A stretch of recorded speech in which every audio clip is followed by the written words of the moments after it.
Hey everyone!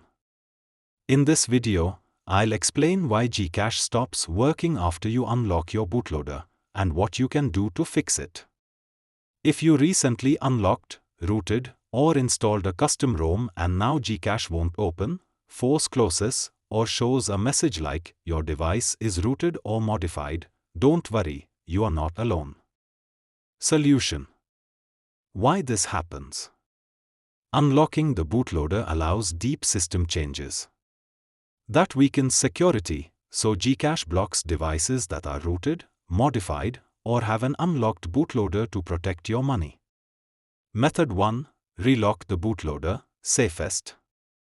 Boot into fast boot mode and run. Fast boot flashing lock, newer devices, or fast boot OEM lock, older devices. Confirm on the phone. Perform a factory reset, then reinstall GCash. It should work again. Method 2. Use Magisk to hide root, advanced. Install Magisk and enable Zygisk. Add GCash to the deny list so it can't see root. Install Xiaomi module, optional, for stronger hiding. Add Play Integrity Fix Safety Net Fix so your device passes security checks. Warning: this method may stop working if GCash updates its detection. Method 3. Use a second phone.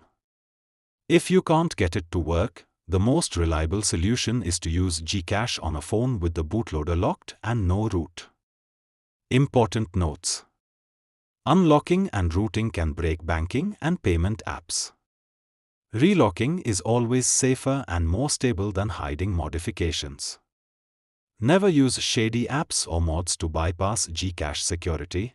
They put your account and money at risk. Thanks for watching.